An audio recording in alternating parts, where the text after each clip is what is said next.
Si vous pensez que votre rêve, il s'est pas réalisé et c'est pas pour vous, c'est qu'en fait, il attend un autre moment pour venir vous chercher. J'avais tendance à faire ce qu'on appelle dans l'entrepreneuriat du quick and dirty, c'est-à-dire vite fait, je débunkais des choses, donc je me mettais en action très vite. Pour avoir la belle vie, faut commencer par trimer. En fait, j'ai commencé par planter et par faire des choses, par planter des graines. Je pense que l'entrepreneuriat est une thérapie, mais ça, j'en étais sûre en même temps, c'est la patte développement personnel de Déborah. C'est drôle que tu dises ça parce que j'ai été diagnostiquée du coup sur mon hyperactivité il y a 2 ans. Souvent les gens se disent comment capter l'attention des gens influents. Il y a un seul raccourci. Deviens influent toi-même. Salut Caroline. Salut Déborah. Merci pour ce temps précieux. Dans mon podcast à cœur ouvert, justement, on va s'ouvrir, on va parler entrepreneuriat, on va parler aussi santé mentale. On va parler de notre histoire, enfin surtout ton histoire. Pour les personnes qui nous regarderaient aujourd'hui, tu es auteur d'un dernier ouvrage qu'on va afficher à l'écran aujourd'hui. Tu es également une entrepreneure et une conférencière hyper connue depuis quelques années, mais ça, tu vas revenir sur ton parcours. En fait, la petite Caroline, elle rêvait de quoi ? Elle n'imaginait pas être aussi influente sur LinkedIn que maintenant. C'est drôle ce que tu dis parce que quand je t'entendais parler, je me disais mais en fait je me sens tellement un bébé entrepreneur. C'est vrai que c'est une nouvelle vie qui commence juste pour moi et la première année d'entrepreneuriat, j'ai fait que être mon propre stagiaire. J'étais CEO mais c'est stagiaire CEO en gros et du coup ça fait 3 ans que je fais ça. Les conférences ça fait même que 2 ans. Donc déjà je me suis dit waouh, le temps passe vite et derrière je me suis dit quand tu m'as parlé tout de suite de ce dont rêvait la petite Caroline. En fait, je pense que je faisais partie des enfants un peu touche-à-tout qui rêvaient de faire plein de choses. J'ai jamais eu une seule envie de métier, j'en ai toujours eu plusieurs. Et puis, petit à petit, je me suis dit, il y a un métier qu'on réunit quand même plusieurs, c'est journaliste. Et du coup, très tôt, je me suis passionnée pour le journalisme. Mon père était photographe, mes 2 parents étaient fonctionnaires d'État dans la fonction publique, donc famille un peu intello, les résultats scolaires très importants. Donc j'avais un tempérament rebelle, mais toujours maquillée derrière de très beaux résultats scolaires et l'envie d'excellence en permanence.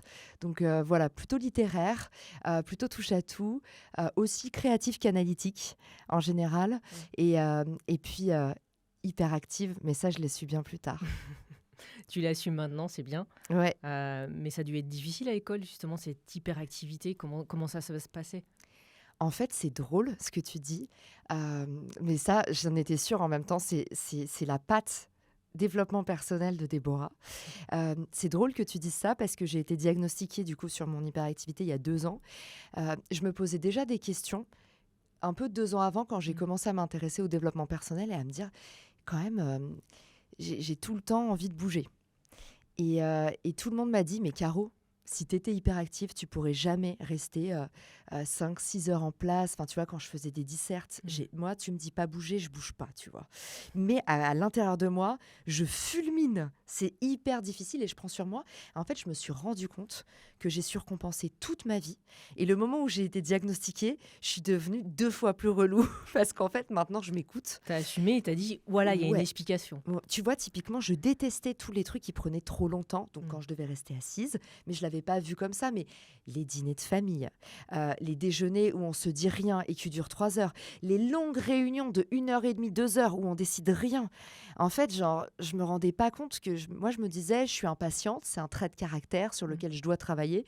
Et du coup, effectivement, je pense que je me retenais de faire tous les signes qui sont hyper mal polis, du genre le tic-tic comme ça avec les doigts, partir. Tu vois, je pense que j'ai commencé la clope parce que mon excuse, c'était trop bien quand tu vas fumer, finalement tu coupes les moments de temps long où finalement il se passe rien, c'est mou. Et maintenant je suis beaucoup moins polie qu'avant. Tu vois, quand il y a des déjeuners, des dîners, maintenant même sans aller fumer, en fait je me lève, je vais faire un tour, je vais voir le resto. Donc je suis clairement encore plus chelou qu'avant, mais je le vis mieux. Ça, c'est maintenant, mais quand tu étais jeune, tu n'en avais pas conscience. Et à l'école, donc forcément, c'était compliqué. Et puis j'imagine que tu te dis, je vais devenir salarié, parce que la plupart du temps, on ne dit pas, enfin, notre époque, j'ai envie de dire, enfin, plus mon époque que la tienne, on ne se dit pas, on va devenir chef d'entreprise et faire la vie qu'on rêve. T'as raison. Du coup, comment ça se passe à l'école, les études et après la suite ? L'école se passe très bien parce qu'en fait, j'ai toujours surcompensé. Donc, je m'en suis même pas rendu compte que je détestais rester assise. Tant que c'était pas autorisé. Voilà. Et quand on m'a dit, mais en fait, t'as un trouble, c'est pour ça que t'as tout le temps envie de bouger. J'étais là, waouh, trop bien, je vais faire un truc qui me ressemble. Mais du coup, à l'école, effectivement, je faisais les choses trop vite. Donc moi j'avais tendance à avoir sur mon carnet ne lis pas n'a pas lu la consigne jusqu'à la fin, et maintenant j'aurais envie de dire mais faites des phrases courtes en fait. Mais pour le coup j'avais ne lis pas la consigne jusqu'à la fin. J'avais tendance à faire ce qu'on appelle dans l'entrepreneuriat du quick and dirty, c'est-à-dire vite fait je débunkais des choses, donc je me mettais en action très vite, et souvent c'était imparfait, mais du coup je produisais 1000 fois plus, donc au final il y avait quand même plus de matière et je progressais plus vite que les autres, donc ça m'a servi. Donc dans mes études, j'ai pas du tout souffert de ça. Le trait commun des hyperactifs, c'est qu'en fait, ils pensent dans le mouvement. Donc on fait plein de choses et on fait aussi plein de choses à la fois, mais on apprend beaucoup plus vite, on progresse plus vite. Forcément. Ça explique aussi pour les personnes qui te connaissent déjà pourquoi tu as beaucoup de stories, beaucoup de partages, beaucoup d'activités. Mais certains pourraient se dire, mais en fait, c'est épuisant. Ouais. Ce que je dis souvent, ne regardez pas ce que les autres font, faites à votre patte et comment ça va. Exactement. Pour plein de raisons, hein, Ouais. santé, rythme, famille, voilà, ça c'est évident. Tu vas aux États-Unis, je connais un peu ton histoire, mais certains ne savent pas. Pourquoi tu vas là-bas et qu'est-ce qui se passe ? Je vais aux États-Unis parce que à 21 ans, je suis en master et j'ai un niveau d'anglais catastrophique. Mais une cata, parce qu'en fait, la première partie de mes études, j'étais à la fac et le soir, je bossais à l'Opéra de Paris, et c'était tous les soirs, il y avait les cours d'anglais. Et en fait, pendant 2 ans, j'ai pas eu de cours d'anglais. Et moi, en fait, le cerveau des hyperactifs, c'est comme une étagère. On peut mettre que, par exemple, 5 pots devant. Et du coup, le problème, c'est qu'on est très intense sur les 5 pots, la rangée d'avant. Mais pendant ce temps-là, on a une faculté à désapprendre ou à oublier des trucs. Moi, parfois, quand je monte sur un vélo, que j'ai pas fait de vélo depuis longtemps, ça va faire flipper des gens. Mais en fait, je sais plus très bien comment on fait. On veut la démo à vélo. Hein. Je suis une catastrophe en vélo. Sache-le, je suis une catastrophe. Et d'ailleurs, je prends pas de Vélib parce que je suis hyper dangereuse en vélo. Donc, par exemple, je vais en faire quand je suis à la campagne et qu'il n'y a pas de risque de blesser quelqu'un. Mais à Paris, par exemple, je me prends des trottoirs. Et malheureusement, je fais plus souvent tomber les gens en ayant des conduites brutales et des gestes trop vifs que moi-même je tombe. Donc, j'ai arrêté. Mais typiquement, tu vois, sur la capacité d'apprentissage, moi, j'apprends vite et je désapprends aussi très vite. Et ça va avec, du coup, ces traits-là. Et à ce moment-là, j'ai un niveau merdique en anglais. Je suis en Master 2 et j'ai des super notes très polarisées entre toutes les matières où j'ai bien performé et le niveau d'anglais où je suis genre dernière du groupe 12, le dernier groupe de niveau. Et du coup, là, mes profs me disent, en fait, c'est trop disparate. Il faut que tu travailles l'anglais. Et je décide de partir aux États-Unis. Et il se trouve que je parlais tellement mal que quand je te dis je décide de partir aux États-Unis, c'est que je postule. Et en fait, je parlais tellement mal que je me suis organisée, j'ai tout fait pour que je puisse décrocher ce job en me tuant à la tâche. Mais si tu veux, j'ai bossé ces entretiens comme personne. J'avais imprimé quand j'ai réussi enfin à avoir un entretien. C'est comme ça que je suis arrivée dans le growth marketing. C'est qu'en fait, j'ai fait très vite des automatisations. Avant même que ce soit mon métier, je me suis dit, OK, si je veux un stage, il faut que j'aille vite. Comment je peux faire ? Il faut que j'envoie plein de candidatures. Comment je peux les personnaliser ? Et à l'époque, je faisais des fichiers Excel avec nom, prénom, et je créais des bases de données à l'époque où ça n'existait pas trop. Mais du coup, je mettais les fiches de contact que parfois j'avais volées dans des documents un peu obscurs en ligne et tout. Je récupérais des emails avec des vieux codes de scrapping. Et du coup, derrière, j'envoyais des automatisations. Et à l'époque, c'était vraiment bonjour, nom, prénom. Déjà, c'était incroyable de personnaliser comme ça. Et c'était avant qu'il y ait le problème de nom de domaine sur Google. Donc en fait, avant, si tu avais une adresse Gmail, moi, je crois que je pouvais envoyer 50 emails par jour. C'est toujours pareil. D'ailleurs, c'est déconseillé d'envoyer avec une adresse Gmail, mais c'est un autre sujet. Oui, maintenant, c'est pour ça qu'on achète plein de noms de domaines différents. Mais pour le coup, je me souviens qu'à l'époque, j'envoyais entre 50 et 150 par jour. Mais en fait, personne faisait ça à cette époque-là chez les étudiants. Donc, en fait, rapidement, je réussis à avoir un entretien.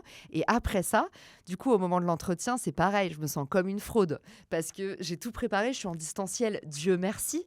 Et du coup, j'ai tout préparé. Et là, en fait, derrière l'ordinateur, il y a toutes les situations. Mais vraiment, j'avais préparé toutes les questions. J'étais allée sur Glassdoor, regarder toutes les questions qu'ils pouvaient poser.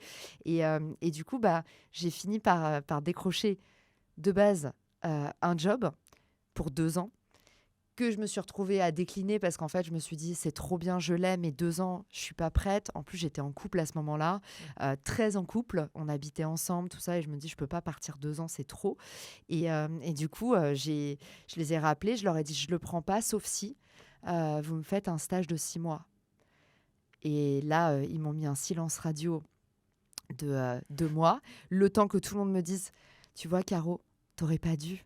T'as voulu trop, t'as été trop gourmande. Et ben, le résultat, je me retrouvais en fait de base, j'avais le stage de ouf, où j'avais décroché un job, j'avais du coup une très belle paye par rapport à un stage, tu t'en doutes.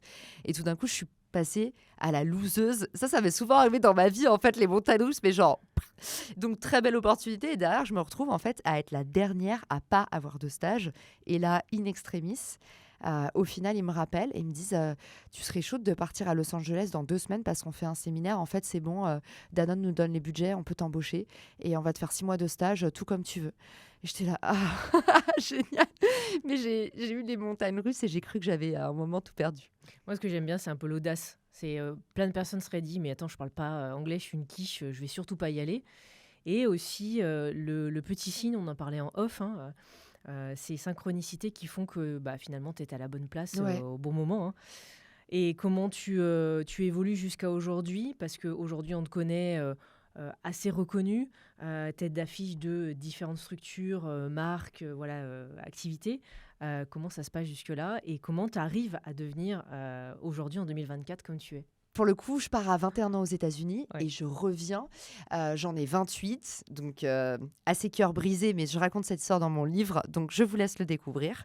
Et il se trouve que je découvre l'entrepreneuriat un peu à la force de mes bras parce que je me rends rapidement compte que je lance un logiciel marketing. Il n'y a pas trop de nanas dans la tech, j'ai pas de réseau. Je viens de rentrer à Paris, je viens de quitter mon CDI, j'ai une rupture conventionnelle. Du coup, j'ai 1 an de chômage devant moi, mais je me dis. À ce moment-là, ça sent un peu le roussi. Tout le monde trouve que j'ai une bonne idée. Mais en fait, tout le monde se dit, mais comment elle va l'opérer? Parce que j'étais très, très bonne en marketing. Mais à ce moment-là, la France, qui a une vision très différente du marketing des US, me dit, en fait, le marketing, c'est bien, tu sais faire de la communication, mais derrière, tu sais pas monter un produit. En fait, le marketing aux États-Unis, c'est le produit. Donc, moi, j'ai toujours fait de l'entrepreneuriat. C'est juste que j'avais pas compris qu'il y avait des liens à ce point-là rapprochés. Je savais pas aux États-Unis qu'on pouvait être entrepreneur. J'avais déjà du mal à posséder la chaise sur laquelle j'étais assise. Donc, moi, si on m'avait dit, tu peux monter une boîte, tout le prix de mon loyer, c'était mes revenus aux États-Unis. Donc, je m'étais pas posé la question. Là, tout d'un coup, en fait, j'arrive en France et je découvre que l'entrepreneuriat, c'est exactement ce que j'ai fait pendant 10 ans. C'est-à-dire, c'est concevoir une offre qui répond à un besoin, la faire évoluer en permanence et presque en direct. Et derrière, bâtir une audience pour avoir sans arrêt un nouveau bac d'audience à aller toucher. Tu penses que ce déclic, il aurait été quand même en France, ou c'est grâce au fait que tu sois allé aux US, peut-être t'ouvrir les yeux, que tu es revenu avec les idées très fraîches? Les US m'ont donné, je le dis souvent, j'ai aucun talent à part avoir vécu aux US pendant 8 ans et avoir eu comme une boule de cristal de tout ce qui allait se passer. Tu mets 5 ans à chaque fois sur ce qui va se passer entre les US et la France. Donc, en fait, le growth marketing a été tendance aux US. Moi, j'ai été formée là-bas par hasard parce qu'en fait, c'était ultra ringard quand j'avais 21 ans de faire du marketing. Donc, j'arrive là-bas, évidemment, je me suis pété les dents quand je suis arrivée et j'ai eu les boss les plus terribles, les jobs les plus maltraités. Mais en fait, j'ai tellement appris derrière. Je rentre en France. En fait, pour moi, le growth marketing, c'est déjà ringard. En France, dès que j'ai ça, les gens ont les yeux qui s'allument, ils me disent mais c'est génial, mais dis-nous, parle-nous. Et en fait, après, je parle de personal brand. Maintenant, je parle de dimension. En fait, à chaque fois, les gens sont là. Wow, c'est quoi? Bah ouais, en fait, mais moi, je regarde tous mes contenus aux États-Unis. Et en fait, je suis restée à fond, captée. Et je pense que l'IA, là-dessus, va nous faire des bonds géants parce qu'aujourd'hui, il y a 90% des marketeurs qui ne travaillent pas assez vite, dans le sens qui ne se nourrissent pas suffisamment des tendances parce qu'il y a ce jet lag entre la France et les US. Ceux qui prennent leur contenu aux États-Unis et qui sourcent leurs informations aux États-Unis, ils vont 5 fois plus vite que les autres et ils ont 5 ans d'avance. Tes bons tips, tes bons conseils sur 2024, 2025, 2026, en gros, les bonnes actions, des trucs que tu n'as pas déjà dit, tu vois. J'ai envie qu'on sorte un peu du lot et que, en gros, ceux qui sont impatients comme toi écoutent et se disent, bon, allez, je fais avancer x2 et j'écoute les trucs tout de suite. le gros truc pour gagner du temps cette année, vidéo verticale. Tu vois, juste avant toi, là, j'avais un consulting avec une créatrice qui s'appelle Marine Deck. Et elle a un podcast qui fait légion dans son domaine, l'expérience client. Et du coup, on a revu ensemble tous ces supports de communication et comment est-ce qu'elle allait pouvoir aller à l'étape d'après en termes d'audience et aussi en termes de commercialisation. Aujourd'hui, moi, j'ai une croyance, mais vraiment, maintenant, je vous dis, toutes mes croyances sont plutôt avérées. C'est pas de la divination, c'est plutôt qu'est-ce qui se passe aux États-Unis, l'observatoire géant. L'économie des créateurs va exploser. Donc, en fait, ce qu'on voit maintenant, là, c'est les prémices de ce qui va devenir des méga business dans le futur. Ça veut dire que quand tu es créateur, tu dois considérer qu'à partir de maintenant, tous tes réseaux sociaux sont des business à part entière. Moi, j'ai lancé Instagram il y a 1 an et demi.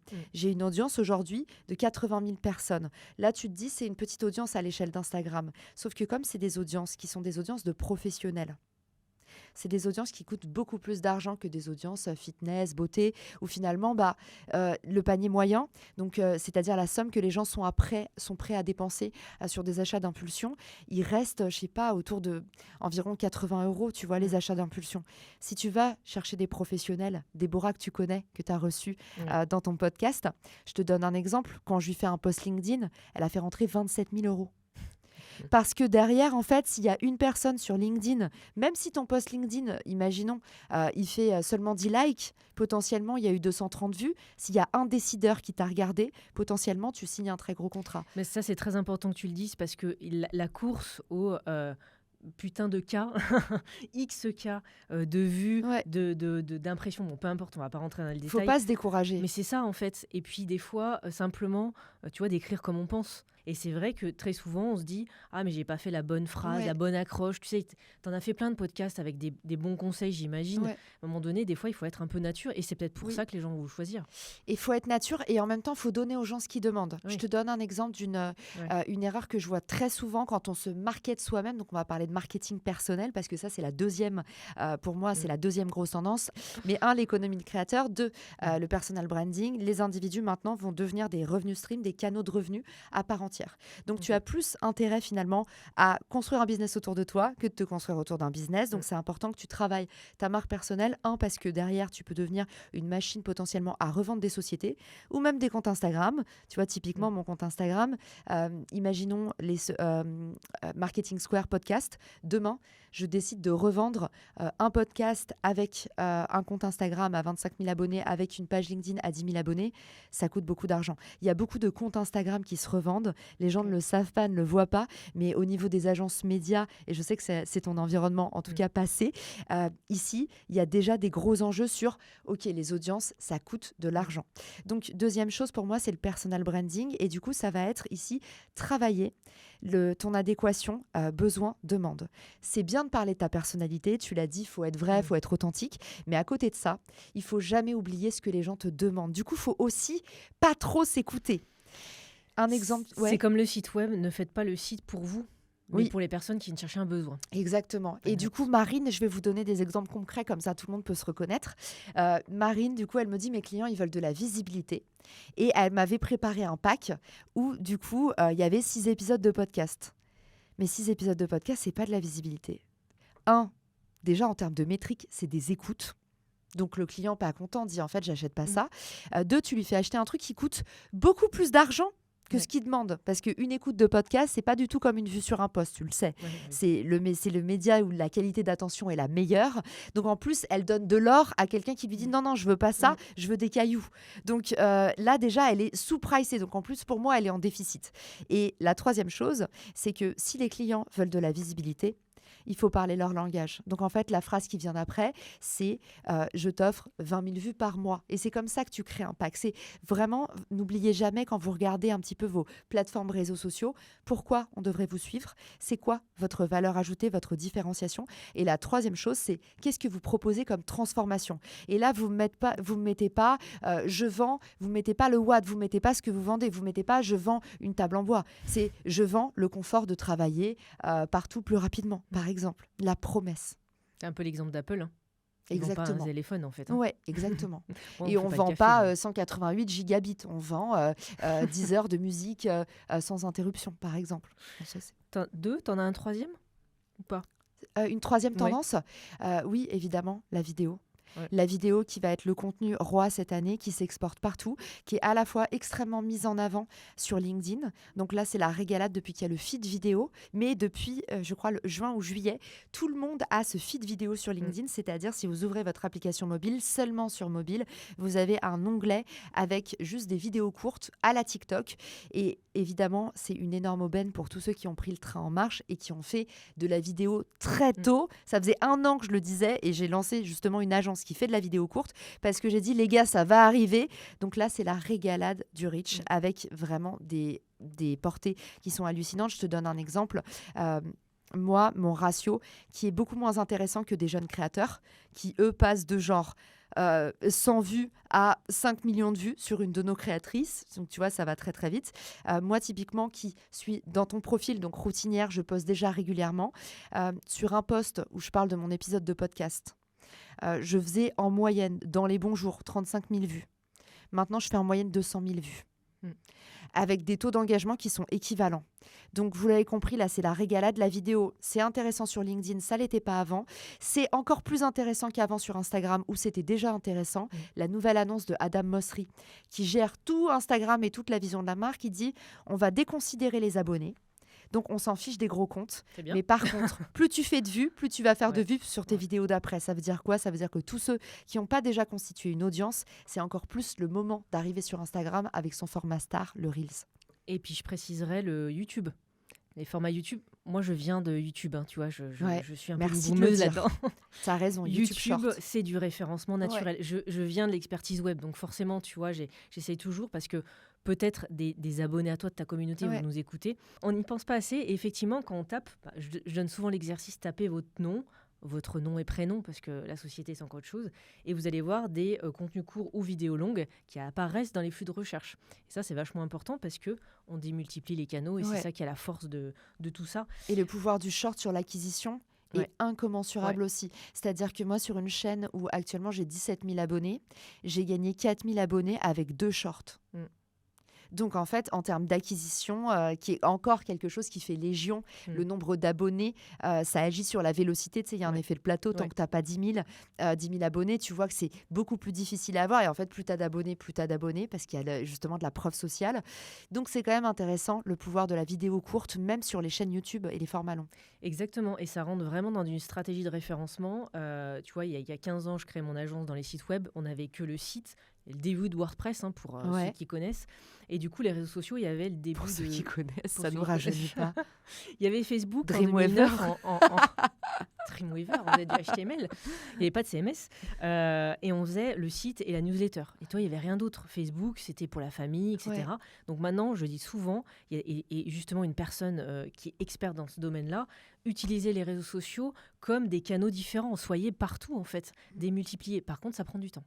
Sauf si tu fais de la vidéo verticale parce que ça se distribue partout. Moi, toute ma création de contenu, c'est 3 heures bout à bout. Donc, c'est une journée de tournage où je fais toutes mes vidéos et derrière, tout est posté pour moi. J'étais un peu le premier patient de l'agence personnelle et quand j'ai vu ce marché s'ouvrir et quand j'ai vu en fait le piège pour les créateurs aussi, de passer trop de temps à créer du contenu et du coup, pas assez de temps auprès de leurs clients. Parce que finalement, même quand tu fais de l'influence, donc même quand tu es rémunéré par tes contenus, tu vois comment tu parles là, mes derniers clients, tu vois, je suis hyper contente, ça va vite. Quand tu produis beaucoup, ça va être méta. Ça, c'est mon dernier client. Mais en fait, c'est des marques méta. Là, sur les conférences, c'est Chanel. En fait, quand tu bosses avec ce genre de groupe, tu peux pas dire, attends, c'est pas moi qui vais prendre le call, c'est pas moi qui m'en occupe. Non, je veux pas faire ta réunion de 2 heures avec 6 personnes. Là, même si tu es hyper actif, tu prends ton mal en patience. Donc, c'est important même si tu vends du contenu, il faut pas que tu passes trop de temps à faire tes contenus. Sinon, tu es mort. Tu peux pas passer à l'échelle, en fait. Oui, puis les gens nous achètent, nous. Avant tout. Après, même si c'est une grosse structure, ta première expérience dans les réseaux sociaux, c'était quand ? Parce que tu vois, moi je te dis Facebook 2009. C'est quoi le premier post ? On imagine la qualité du post parce qu'on démarre. C'était quoi ? Ma première expérience en agence de pub chez Buzzman. Je suis social media manager. Et après, je te raconte un peu des trucs rigolos. Après, j'ai fait une alternance chez Virgin. Et chez Virgin, du coup, j'étais chargée social media, donc chargée de compte. Donc, je faisais tous les réseaux sociaux de la marque. En fait, mon manager, il aimait pas trop les réseaux sociaux et ça l'emmerdait. Du coup, quand je suis arrivée, c'était une création de poste et il m'a dit, la jeune fait tout. Il relisait même pas mes trucs. Et moi, pour moi, c'était une chance incommensurable parce qu'en plus, c'était un très bon manager. Donc, en fait, il me disait, fais tout et je te fais confiance. Mais à côté de ça, il me partageait des histoires passionnantes. Il m'encourageait tout le temps quand je faisais des bêtises parce que forcément, plus tu as de liberté, plus potentiellement aussi, tu as de zones sur lesquelles fallait pas vraiment appuyer. Quand je faisais des erreurs, des bêtises, en fait, il était tout le temps là. C'est bien, t'as appris, c'est pas grave, ça s'efface, c'est les réseaux sociaux. Enfin, je suis tombée sur ce genre de manager qui m'a fait beaucoup grandir. Et du coup, j'ai grandi vite. J'ai rencontré Eric Serra, qui était le compositeur de Luc Besson, lors d'une de mes interviews chez Virgin, parce que je faisais du coup je sais pas si j'avais déjà 20 ballets, je crois que je devais avoir... Oui, si c'est ça, j'étais en 3e ou 4e année, donc je devais avoir 20 ans. Et du coup, je faisais mes interviews toute seule, avec une caméra et tout. Et je rencontre Eric Serra lors d'une interview. Et il me dit, mais c'est intéressant ce que tu fais, la jeune. Et je lui dis, mais quoi, t'as pas de page Facebook? Je lui dis, t'as pas de page Facebook, Eric? Il me dit, non. Je dis, moi, si tu veux, je peux te la faire. Et du coup, je suis devenue freelance très jeune, à une époque où franchement les freelance ça n'existait pas, et du coup je suis devenue freelance de Eric Serra, pour qui j'ai bossé pendant 2 ans en parallèle de mon alternance. Et du coup en partie, quand je suis partie à New York, je continuais à bosser pour lui à distance, et du coup je faisais tous ces réseaux sociaux. Et la dernière expérience marrante que je peux te partager, que peu de gens connaissent, c'est que au bout de 4 ans à New York, en fait, on n'arrêtait pas de me demander les bons conseils, les endroits où sortir, parce que je suis restée assez longtemps à New York. La plupart des gens restaient 2 ans. Et moi, comme je suis assez dure à cuire quand j'ai une idée en tête, à chaque fois, mon visa se finissait et je trouvais une façon de rester. Et du coup, je suis facilement devenue l'ancienne de New York. Et j'avais une liste d'endroits cool à faire que j'envoyais aux nouveaux et à toutes les personnes qui avaient leur famille qui venaient les visiter. Et en fait, cette liste, au bout d'un moment, c'est devenu ingérable parce que tout le monde me l'a demandé tout le temps. Et parfois, c'était cool parce que les gens ils me disaient, ah, j'ai rajouté ça. En fait, cette liste elle grossissait et je devais à chaque fois l'envoyer par email. Les gens étaient là, oui, est-ce que tu peux mettre en copie? Ça me prenait trop de temps.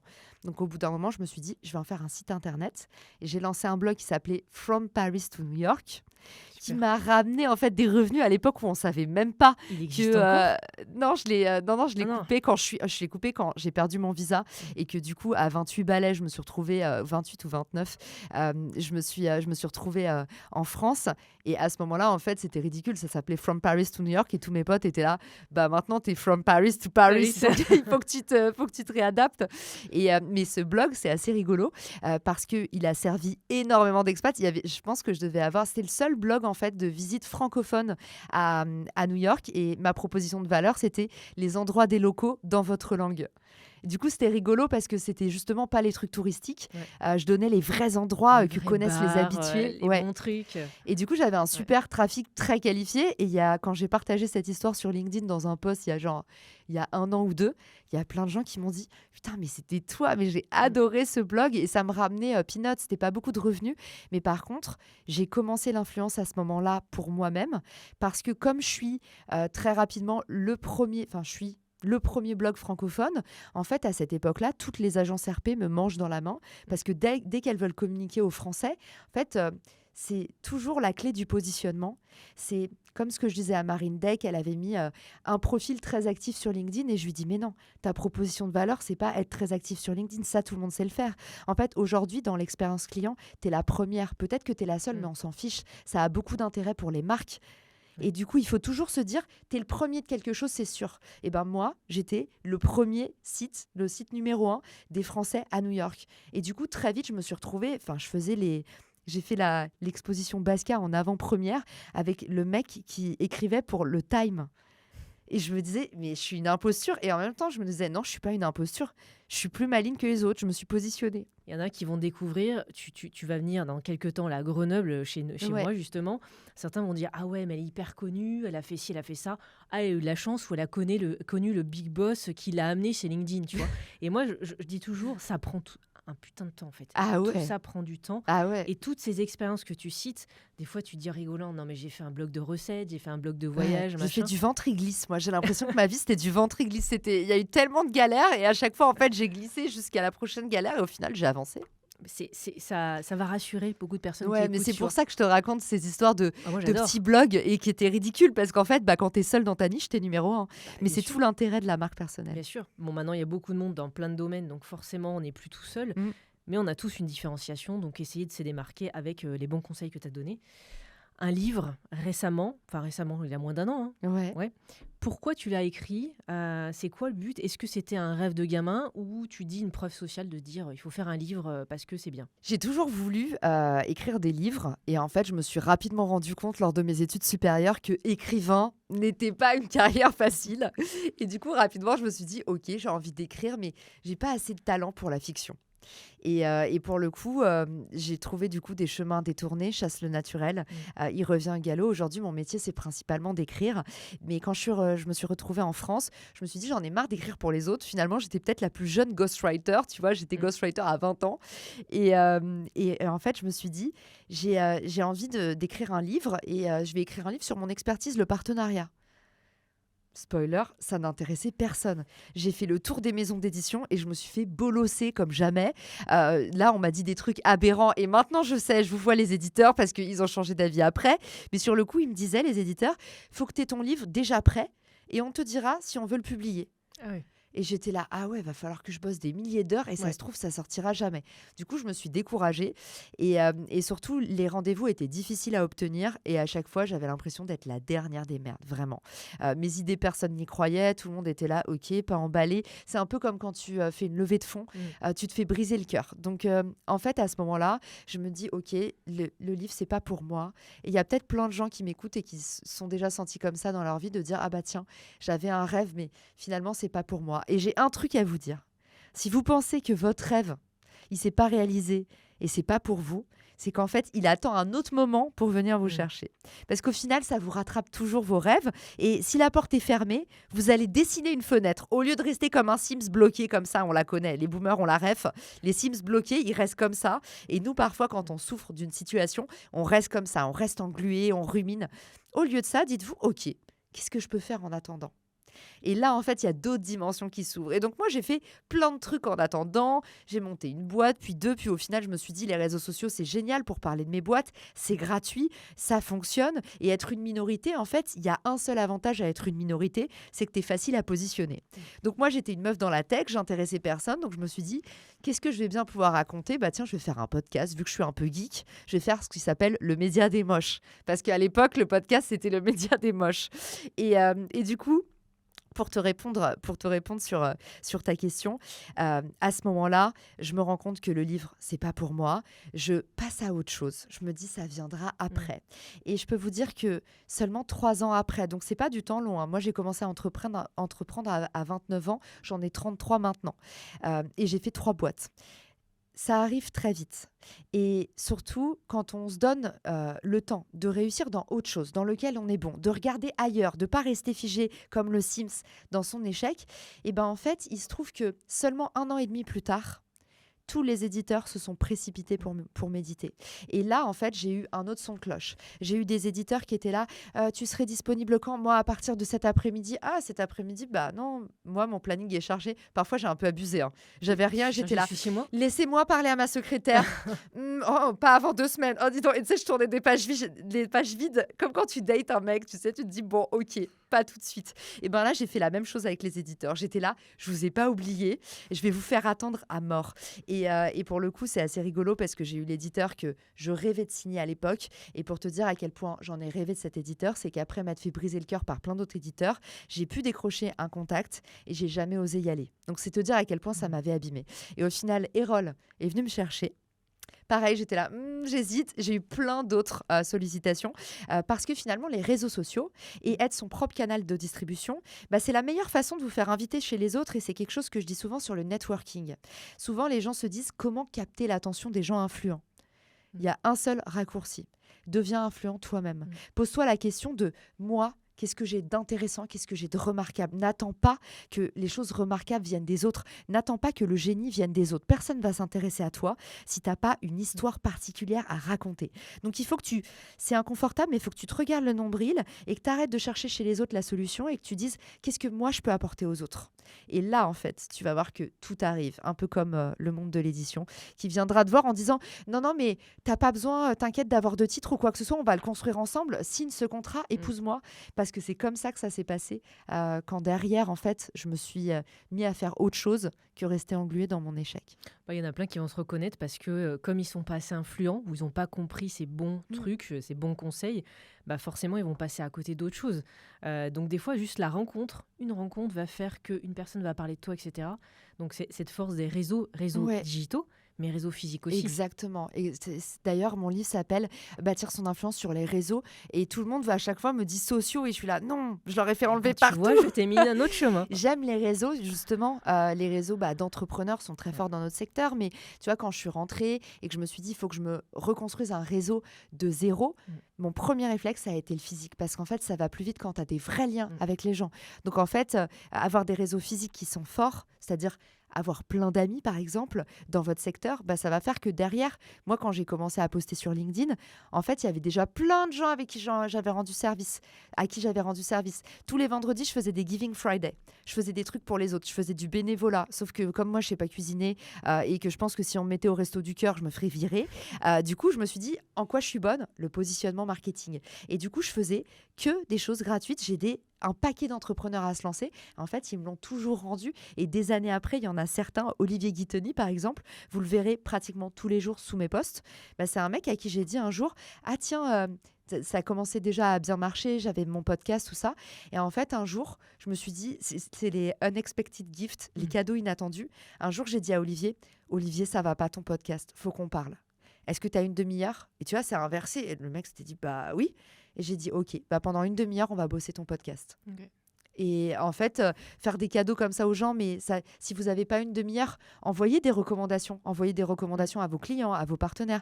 Faites des unexpected gifts et vous allez voir à quel point on est dans un monde d'individualisme où en fait, on ne nous a pas du tout appris la puissance du cadeau. Ça, c'est propre à la France ou les États-Unis, c'est un peu différent?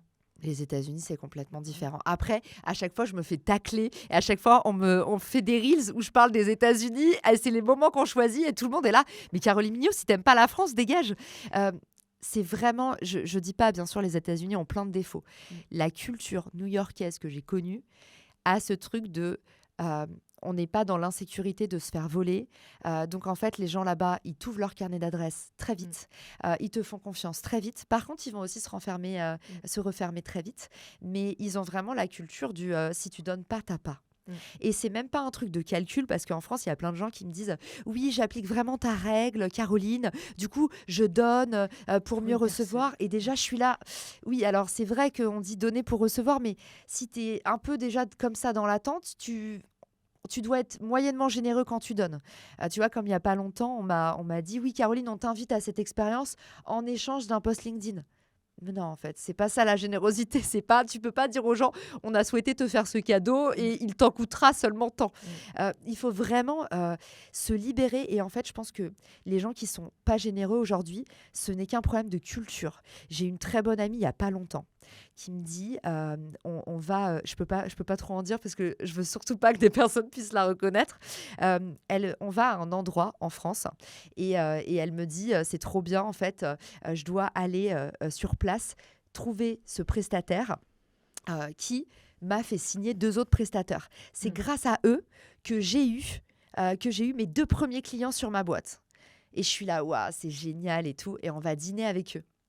Et au moment de dîner, en fait, tout le monde partage l'addition. Et je sors et je dis à ma pote, dis donc, ils t'ont rapporté 2 clients. Je fais un calcul rapide, 10 000 balles. T'aurais pu leur payer un plat à 30 balles. Qu'est-ce qui t'arrive? Elle me dit, oh, j'y ai pas pensé. Et après, elle se sentait trop mal, donc elle a envoyé un pavé pour dire, voilà. Et En France, on n'est pas Mm. éduqué à un truc qui, aux États-Unis, c'est le money mindset en fait. Mm. C'est vraiment ce truc de si tu dépenses pas d'argent, tu vas pas en gagner. Et c'est même pas un truc de redonner ou machin. C'est en fait, si tu plantes pas une graine, il y a pas une fleur qui va pousser. Et du coup, ce truc de, enfin moi honnêtement, ça m'a choqué. Et je sais à quel point c'est quelqu'un d'ultra généreux. C'est pour ça que je te dis, c'est pas de la radinerie en France. C'est on nous a jamais élevés. On nous a jamais élevés dans le truc de si tu plantes quelque chose, une fleur va sortir. Quelqu'un t'a offert de clients avant même de faire de l'apport d'affaires, quoi que ce soit, invite-les à dîner, donne-leur le tapis rouge, dis-leur comment je peux t'aider en retour. La puissance du merci, le nombre de fois où j'ai fait des intros que j'ai arrêté de faire après, juste parce que la personne, elle a bien délivré sa mission, elle m'a pas dit merci. Moi, c'est des choses qui me choquent aujourd'hui. Quand tu fais des cadeaux à 10 000 €, payer le resto, c'est le minimum. Et il faut qu'on implante cette culture-là dans l'entrepreneuriat, de justement la culture de l'écosystème. Si tu veux te créer un réseau, il faut que tu sois en fait tout le temps à donner d'abord et à donner en retour en permanence, à replanter des graines. Est-ce que tu as déjà un petit peu réfléchi que si tu n'avais pas fait toute cette aventure, parce que tu es hyper actif comme tu le dis, tu fais beaucoup de choses, ça se trouve dans 5 ans, dans 3 ans, dans 2 ans, tu vas créer une nouvelle boîte parce qu'il y a une autre idée qui va Dans sortir. 5 ans, ça va pas. Qu'est-ce que je vais faire pendant tout ce temps? Dans 5 mois, c'est ça? Ta projection, ta vision, on va en parler, mais qu'est-ce que tu aurais fait si tu n'avais pas été la experte de LinkedIn, réseaux sociaux, marketing, personal branding, etc. Tu te serais imaginé où? Moi, j'adore ce que je fais parce que ce que je fais, c'est montrer aux autres leur lumière. Et du coup, de base, je voulais être psychologue au tout début. Et après, on m'a dit non, non, c'est trop bouché. Alors, j'ai fait autre chose. Mais aujourd'hui, je fais le croisement entre deux métiers que je rêvais de faire. Psychologue et journaliste. Et en fait, quand il pense, c'est pour ça que je te dis la pomme tombe jamais très loin de l'arbre au final. Nos passions nous retrouvent. Je pense qu'aujourd'hui, je fais tout sauf être experte LinkedIn. Les gens voient cette partie émerger parce qu'ils me voient beaucoup passer sur LinkedIn. Mais aujourd'hui, mon travail, c'est d'évangéliser le marketing personnel, de dire aux gens, vous ne savez pas vous vendre. Et j'adresse pas que les entrepreneurs. J'adresse aussi des personnes qui ont du mal à demander une augmentation, des personnes qui, dans leur vie privée, ont du mal à dire non. En fait, je dis toujours, LinkedIn, pour moi, c'est pas intéressant, c'est un véhicule. Je m'en fiche complètement de LinkedIn. Une question qu'on me pose souvent en podcast, et je suis trop contente que tu me l'aies pas posée. Et si demain, LinkedIn s'arrête? Très bien, je m'en fiche de LinkedIn. Moi, j'apprends aux gens à être autonomes. C'est la même question qu'on m'a posée dans le secteur du web. Si demain, Ouais. WordPress n'existe plus, je m'en fous, je prends ma méthode, j'utilise n'importe quelle plateforme. Exactement. Mais bon. Parce que, en fait, là où tu donnes aux gens du pouvoir, c'est en leur expliquant comment mieux se vendre. C'est ce que j'ai voulu faire avec mon livre qui me rapporte 2 € par exemplaire. Donc, tu vois, en fait, l'idée, c'est vraiment aujourd'hui, ce que j'ai envie que les gens y retiennent, c'est qu'ils ont de la valeur et qu'ils n'ont juste pas la bonne méthode pour l'appliquer ça. À partir du moment où tu te dis, j'ai de la valeur, je crois en moi, tu te dis, en fait, mon estime de moi, elle augmente. Donc, qu'est-ce qui se passe? J'adore partager parce que la croyance limitante qui fait que les gens ne partagent pas leur réseau, leur argent, c'est qu'ils ont peur que ça repousse pas. Ils n'ont pas confiance en eux. Donc, cet état d'esprit un peu d'abondance, comme on dit dans le mindset, moi, je mets ça, j'appelle ça le marketing personnel. Et du coup, tu vois, ce qui m'intéresse, c'est tout sauf LinkedIn, les réseaux sociaux. Ça, en fait, moi, ça m'intéresse pas. Ce qu'on fait avec l'agence personnelle, c'est dire aux gens, tu as de la lumière en toi, ne te prends pas la tête à essayer de créer du contenu, te tenir à jour des meilleures tendances, des machins. Ta zone de génie, elle est dans ton expertise. Et nous, on va la faire rayonner. Et on va donner du pouvoir à ce que tu fais. Donc ça, j'apprends, tu vois, à partir de 23 € avec un livre que tu peux acheter à la FNAC et jusqu'à des gros tickets, des conférences que je vais faire pour des entreprises, tout ça. Je veux que ce soit à la portée de tous. Vous avez de la valeur professionnelle et personnelle. C'est pour ça que je te dis le fait d'avoir de la valeur, même dans la vie perso, tous ces gens qui disent désolé, qui sont désolés tout le temps, ça commence là, en fait. Le personal branding, ça commence là. C'est accepter de regarder sa différenciation. Qu'est-ce qui fait que moi, en fait, j'ai une zone de génie? Qu'est-ce qui fait que moi, je suis différente d'une autre? Et à partir de là, le champ des possibles, il s'ouvre dans tous les domaines, même dans le domaine de l'amour, j'en suis sûre. D'ailleurs, comment tu gères ta vie pro, vie perso? Tu sais, le fameux versus que tout le monde poste, tout le monde dit. Comment ça se passe au quotidien? Parce que ton activité pro prend beaucoup de place, en tout cas, l'image que ça donne. Je comprends, je suis entrepreneuse depuis 15 ans, donc pour moi, c'est une partie, c'est un membre de mon activité. Ouais. Alors moi, pour ceux qui ne me connaissent pas, il faut que je vous dise qu'en plus, je suis en couple avec mon associé. chez Agence Personnelle. Le boulot dans le couple. Donc, j'ai du boulot dans mon quotidien. Après, je pense que... Mais honnêtement, si on doit faire une minute Mireille Dumas sur le divan, je pense que toutes mes relations n'ont pas marché parce que moi, j'ai toujours été en couple avec mon travail. Avant même d'être entrepreneur, c'est te dire si c'est pas du tout lié à combien je gagne ou à est-ce que je suis mon propre patron ou combien je marge ou pour qui je bosse. En fait, j'ai toujours adoré mon métier parce que mon métier, c'est l'écriture. C'est ma passion. J'écris mes vidéos, j'écris mes contenus, j'écris pour les autres, j'écris des stratégies. J'adore ça et je fais ça un petit peu en dormant, tu vois. Et une partie de mon métier, c'est lire, m'informer. Une partie de mon métier, c'est écrire. Toujours rêvé de faire ça. Donc la frontière vie privée, vie perso, je l'ai pas parce que à force de me crever à la tâche, et j'ai vraiment beaucoup travaillé mes premières années d'entrepreneuriat, et ça pour ceux qui nous écoutent, je veux vraiment vous le dire, pour avoir la belle vie, faut commencer par trimer. En fait, j'ai commencé par planter et par faire des choses, par planter des graines et des boîtes, disons-le. Ma première boîte, vous la verrez jamais. Si vous vous dites, oui, il n'y a que des trucs qui ont marché, pas du tout. Ma première boîte, elle s'appelait Job School. Faites des erreurs, hein, d'ailleurs. Voilà, vous la trouverez pas. From Paris to New York, oubliez. Est-ce que quelqu'un le réclame? Pas du tout. Donc, j'ai fait plein de choses qui n'ont pas marché. Et ma première année d'entrepreneuriat, j'ai fait que manger des cailloux. Enfin, vraiment, je bossais sur un tréteau de récup. Je m'interdisais de dépenser quoi que ce soit parce que je gagnais rien. Et je voulais absolument être dans ce mindset de je dépense que l'argent que j'ai gagné. Mais ma famille, état d'esprit protestant. On n'est pas religieux, mais on a toujours eu cet état d'esprit. Donc, en fait, moi, j'étais pas du tout dans le truc YOLO, je suis jeune entrepreneur, je vais créer une vie qui me ressemble. Moi, j'étais vraiment là, ok, qu'est-ce que j'ai à apporter, comment je me pose, comment je fais un plan machiavélique pour bâtir un empire. Et si j'ai un an à tirer, il ne faut pas que je me récompense trop vite. Il faut vraiment que je comprenne que je craque le truc. Tu vois, j'ai beaucoup d'entrepreneurs là qui me disent oui, j'ai commencé à faire de la pub et des webinaires, et je leur dis ah non, en fait, commencez pas par faire de la pub. Vous donnez, vous mettez la main dans un engrenage qui va vous dévorer. La pub, c'est l'étape d'après. Mais d'abord, vous allez chercher vos clients et après, vous accélérerez avec du coup des recrutements, de la pub. Et j'ai commencé comme ça, de façon hyper frugale. Est-ce qu'il y a une question que tu aurais aimé que je te pose ou que tu n'as jamais entendue dans tous les podcasts qu'on t'a fait? Je pense la question que j'ai envie de te poser, c'est quoi ta golden sentence? Parce que ça, si vous avez un truc à retenir de cet épisode, c'est la chose la plus difficile à craquer. Et en fait, cet exercice, une fois que vous l'avez fait, vous verrez à quel point tout sera plus facile. De vos dîners de famille, à vos déjeuners networking, aux événements que vous ferez au travail, à votre bio LinkedIn ou Instagram. En une phrase, comment est-ce que tu peux expliquer ce que tu fais et ce que tu as apporté du coup au monde? Donc, c'est cette question-là que... Ouais, c'est la question que je te poserai parce que je la trouve intéressante pour tes auditeurs et je sais que pendant que tu réfléchis, ils vont tous se dire « Ah tiens, c'est quoi ma golden sentence ?» Et peut-être ils vont commander mon livre pour apprendre à faire leur golden sentence. Je répondrai peut-être dans une autre, dans une vidéo, tiens. J'adore, elle nous fait un lead magnet. Réponse à Caroline Mignot, tiens. Ok. Ça peut être sympa. On a parlé un peu de la vision. 5 ans, 10 ans, tu m'as dit que 5 ans, c'était trop court. Après, tu as déjà des idées ou pour l'instant, tu te laisses porter? Je me suis toujours laissée porter. Je pense que c'est une histoire de tempérament. Mais je pense que si vous êtes entrepreneur et que vous nous écoutez, il ne faut pas avoir trop d'attentes, sinon on est déçu. Je peux vous dire que... Moi, j'avais pas du tout. Moi, je pensais que j'allais faire des livres sur le partenariat et que j'allais devenir consultante en marketing, spécialisée dans les partenariats. En fait, il faut pas avoir trop d'attentes parce que souvenez-vous que la racine des plus belles boîtes, c'est jamais l'étape d'après. Je vous donne un exemple. eBay s'est lancé en vendant des pèses. C'est venu d'un mec qui collectionnait des pèses. Airbnb se sont fait rironner quand ils ont lancé leur boîte parce qu'on leur a dit mais qui paierait pour aller dormir chez des gens? En fait, il faut que vous soyez, si vous êtes entrepreneur, il faut que vous essayiez de ne pas avoir d'attente et que vous soyez toujours dans la perspective de creuser ce qui fonctionne et creuser.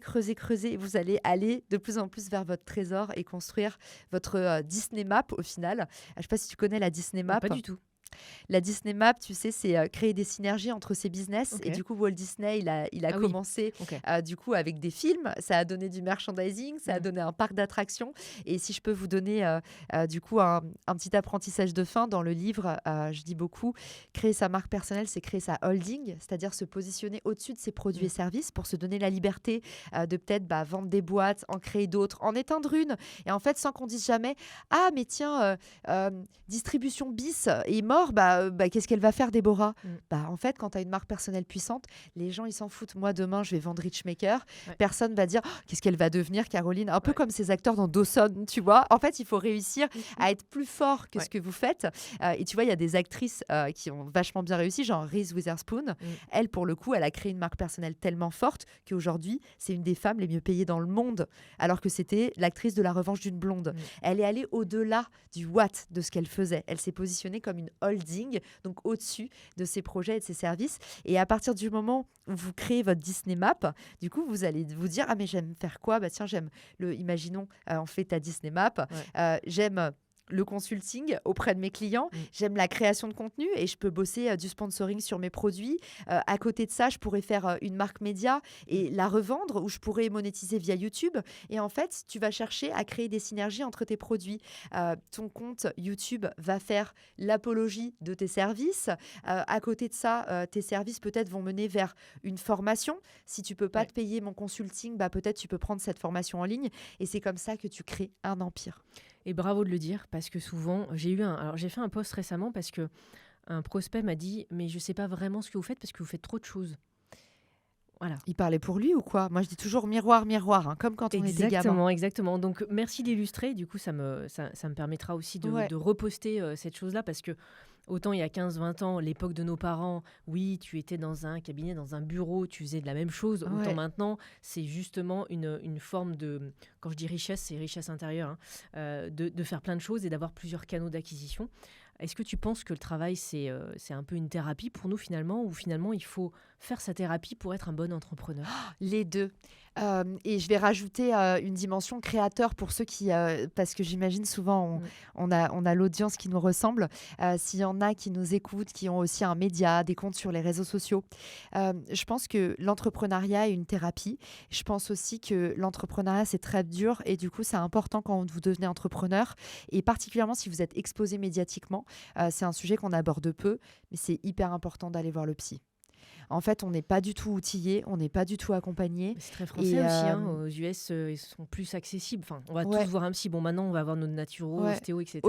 Aussi, ou vous appelez ça ou chaman ou ce que vous voulez. Voilà, J'ai pas de religion là-dessus, mais en tout cas, quand on dit l'entrepreneur doit être entouré, c'est vrai. Mais il faut vraiment faire attention à sa santé mentale. Et je pense que le fait d'avoir de l'exposition, le fait de recevoir, on reçoit plein d'amour, on reçoit plein de critiques, et du coup, on est facilement très polarisé. Vous vous levez le matin avec un ta gueule connasse. Moi, ça m'arrive très souvent. Surtout, lisez pas les commentaires TikTok parce que c'est les pires. Mais les commentaires YouTube sur des shorts qui font 1 million, c'est sûr que vous allez avoir, mais vraiment des critiques dégueulasses. Donc, tu te lèves avec de la haine et parfois, tu te couches avec le message d'une fan qui te dit « t'as changé ma vie ». Et en fait, faut pas se leurrer là-dessus si vous voulez tenir sur la durée, parce qu'il y a plein de créateurs dont on parle pas qui se crament, qu'on voit, qui font des buzz pendant 1 an, ils font ça et après ils disent j'ai arrêté, c'est horrible. Jérôme Jarre par exemple, le documentaire sur Netflix, que s'est-il passé avec Jérôme Jarre? Je l'ai rencontré dans sa vie d'après quand il faisait de l'humanitaire. En fait, ça l'a dégoûté et je pense qu'il a été trop seul, trop pas préparé et ça, je pense qu'il faut le dire aussi. La thérapie, faut y aller crescendo. C'est important de ne pas se dire... parce que souvent, les gens voient les vues, la médiatisation, l'influence, justement, et disent « je veux être comme ça dans 1 an ». Mais il y en a plein, c'est pas le but de citer, mais au bout de 3 ans, qui changent. Ouais, et 3 ans, t'es gentil. Il y en a plein qui font des burn-out avant. Donc, l'entrepreneuriat est une thérapie aussi. Pensez à moi si ça va pas fort. Allez voir un psy ou vous entourer ou faire peut-être une vraie thérapie. Et qu'est-ce qu'on apprend d'ailleurs sur nous-mêmes et qu'est-ce que ça nous rend un meilleur manager, un meilleur créateur, un meilleur entrepreneur de faire ce voyage inconfortable à l'intérieur de soi. Oui, c'est important pour pouvoir bien accompagner les autres. Il faut savoir être bien avec déjà soi-même. Ouais. Du coup, tu lui dirais quoi à la petite Caroline, si elle est en face de toi aujourd'hui? Elle a 10 ans, elle a 5 ans. Tu donnes quoi comme conseil? Je lui dirais prends ton temps parce qu'au final, tout arrive toujours au bon moment. Est-ce que tu aurais envie de donner un dernier conseil, un dernier mot? On a dit beaucoup de choses et essayer d'être le plus efficace parce que certains me disent oui, mais les formats d'1 heure, 2 heures, c'est trop long. Bien sûr, Ah on est bon? dans une société où tout va très vite, donc les Ouais. contenus courts, on en fera plein, mais auquel le format long est bien aussi. Comme ça te permet aussi de clôturer cet échange. Le, de- le dernier mot, la dernière idée, le coup de gueule. Il y a un mantra que j'adore, que j'utilise beaucoup dans le livre, c'est vos rugosités. Donc tout ce qui est rugueux chez vous, que vous aimez pas, comme par exemple nous les femmes, on n'aime pas les boutons, on n'aime pas les... En fait, vous avez ça à l'intérieur de vous. Vous avez des petits traumas, des comportements qui sont pas tout à fait OK, des moments où vous coloriez en dehors de l'île, où vous vous dites «Ah, j'aurais pas dû faire ça». En fait, toutes vos rugosités, tout ce que vous essayez de cacher, c'est bientôt ce que tout le monde peut venir chercher chez vous, parce que c'est ce qui fait votre différence, votre singularité. Et je pense qu'aujourd'hui, ce qui va vraiment faire que vous allez être différent d'une IA, différent d'une autre, et que vous allez vraiment sortir du lot, c'est d'aller travailler, plonger au cœur de vos vulnérabilités. Donc voilà, il y a d'ailleurs, je fais une petite publicité gratuite pour tous ceux qui aiment les livres audio. Tous les abonnés de Spotify Premium ont accès à mon livre gratuitement. Donc je suis trop contente que vous puissiez même pas avoir besoin de dépenser 20 € pour avoir le livre et les petits exercices qui vous permettent de regarder à l'intérieur de vous-même. Et du coup, voilà, Spotify Premium qu'on a pratiquement tous sans pub, vous donne accès à From Zero to Hero. Et franchement, ça vaut le coup. C'est 3 ou 4 heures de lecture, mais vous n'allez pas le regretter. J'ai mis tout mon cœur dedans et tout ce que j'avais compris de la marque personnelle après tant d'années à faire celle des autres et la mienne. Merci pour ton temps précieux. Et puis, tous les internautes qui nous écoutent, n'hésitez pas à repartager, à nous dire. Et je transmettrai vos questions aussi à Caroline qui pourra peut-être y répondre en J'irai live. sous la vidéo YouTube, évidemment. Exact. Je suis là. Super. Merci. Merci à toi.